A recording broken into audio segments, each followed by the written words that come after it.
Hello, friends. This is Dave Hurwitz, executive editor at ClassicsToday.com, here with another music chat / editorial that originally appeared in ClassicsToday.com, but which I think I've updated just a tad and cleaned up for presentation to you here.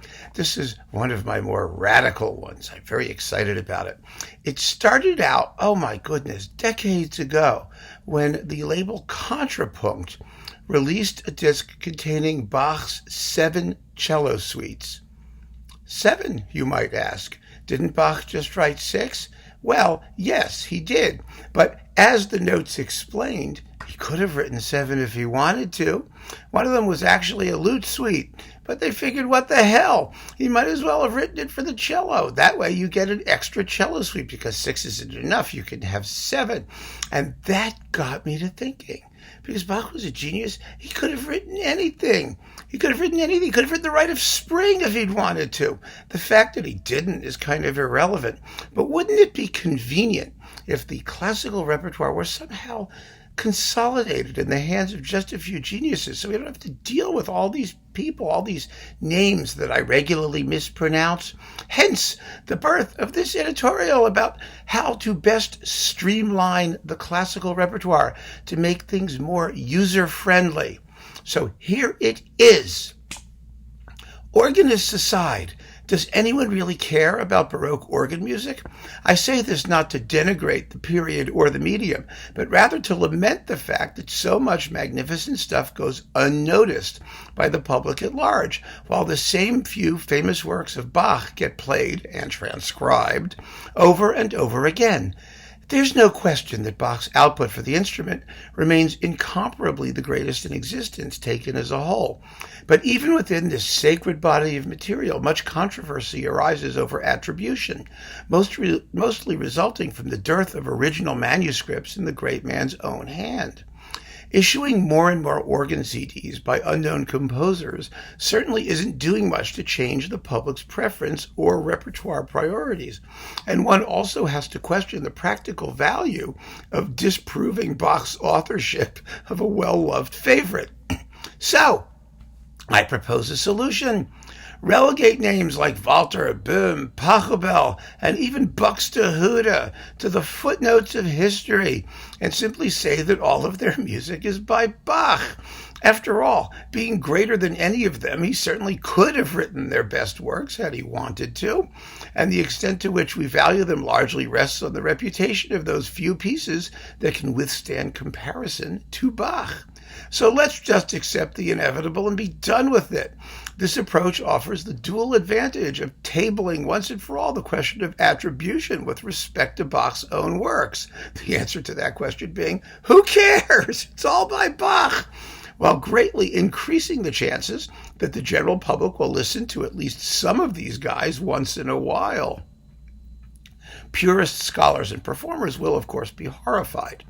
But I suspect most organists would enjoy the additional opportunities for employment and recognition that would be created by richly expanding the repertoire of the only Baroque composer for their instrument who enjoys widespread name recognition. Okay, Pachelbel is independently known for you-know-what, but Bach could have composed that trifle one morning while sitting on the toilet. Perhaps this idea sounds heretical. It really isn't. The art world has been doing the same thing for centuries. How many times have we seen lovely paintings hanging on the walls of museums or in the pages of art history books simply labeled School of Rembrandt, School of Titian, or Studio of Rubens? There's nothing unusual there at all. Many great works of art lack clear attribution, but obviously fall within certain stylistic parameters, and more to the point, are by no means inferior to the authentic named article. What fairer way could there be to give one-shot wonders and otherwise anonymous artists the public exposure they deserve, while at the same time avoiding the confusion of a huge pileup of unfamiliar names, or, even worse, encouraging the public to plow through frustrating reams of dreck in search of one or two authentic masterpieces? Let us imagine for a moment how clean and simple the classical repertoire would look if my suggestion becomes general practice.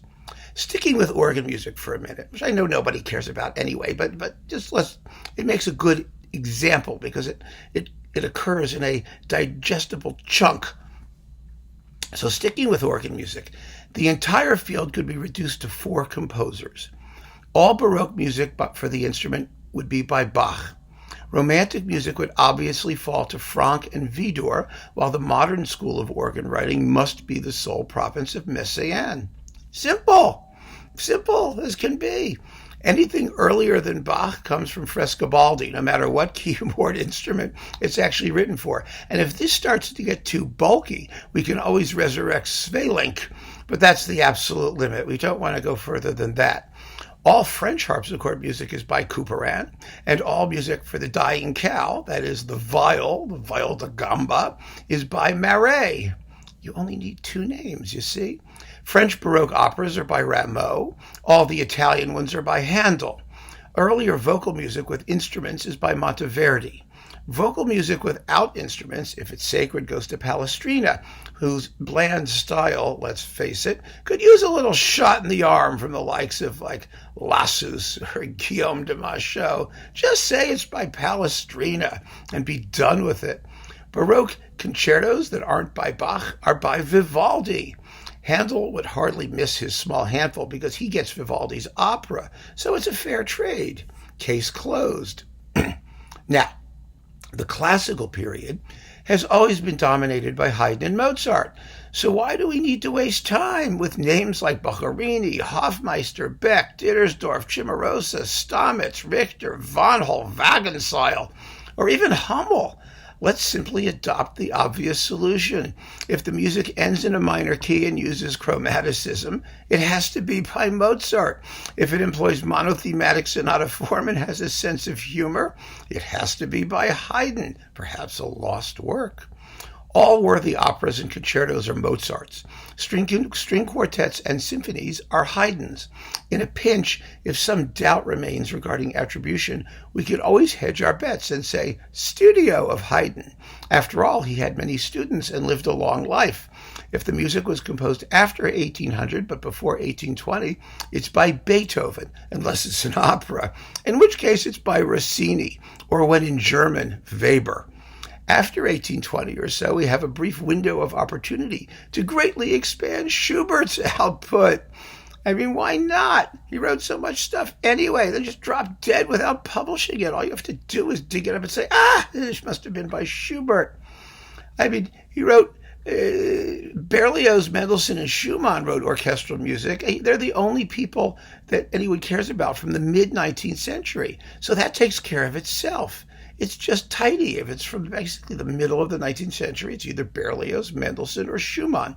It's by Schumann if the orchestration is bad, Berlioz if the orchestration is great, and Mendelssohn if it's anything else. What could be simpler? Now, all 19th century German operas longer than 4 hours are by Wagner. Shorter than that, they are School of Weber. French grand operas are by Meyerbeer. So goodbye, Ryer, Halevy, Aubert. You don't want to even know from these people. Italian operas obviously have to be by Verdi, even if this necessarily means that he composed some of them more than once, although we have to leave Puccini alone. I mean, that goes without saying. But if it isn't by Puccini, it's by Verdi. Very simple. And that'll make the whole thing very interesting and simple. Thickly scored conservative late 19th century German-style symphonies are all by Brahms. I mean, he only wrote 4. We need more of them, don't we? And that includes all of that dull English stuff, by Stanford and Parry and their ilk. Flashy 19th century piano music is by Liszt.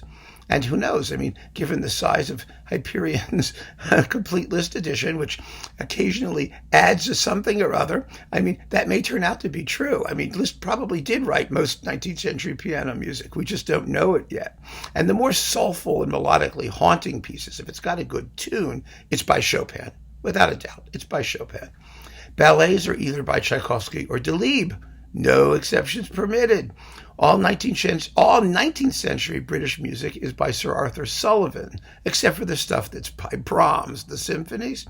Between 1900 and 1930, it's by Elgar, and after that, Benjamin Britten. American music is by Aaron Copland.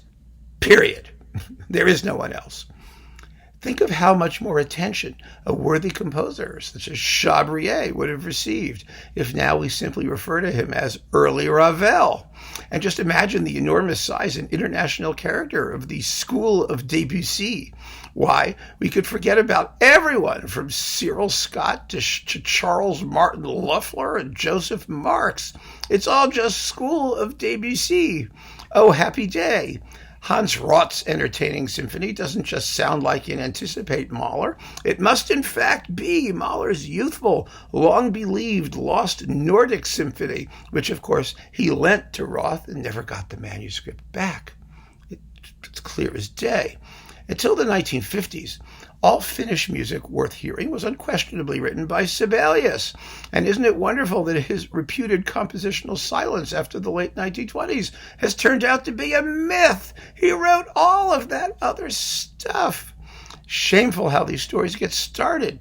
Oh yes, I almost forgot. All 12-tone music is by Schoenberg, and there's only one minimalist, Philip Glass. Perhaps he has a split personality or something, but he's the guy.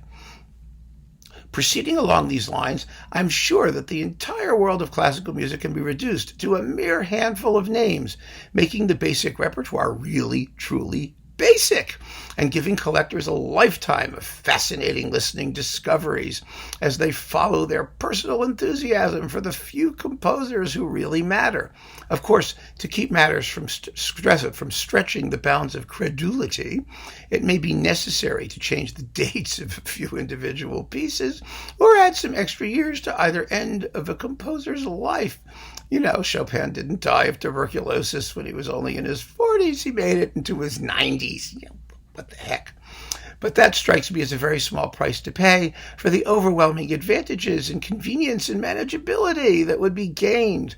And considering this elegant and eminently sensible approach, we can only wonder why it is that music, alone among the arts, insists on trying to preserve the individual identities of artists incapable of anything more than the occasional flash of genius.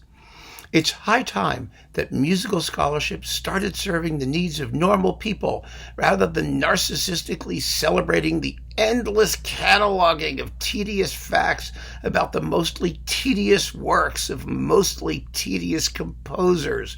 We all know who the great ones really were, and we also know that as long as they remain the standard by which their contemporaries are measured, then they very well could have authored those scattered masterpieces as well. Who knows? Maybe some of them, in a fit of generosity towards desperate colleagues, actually did just that.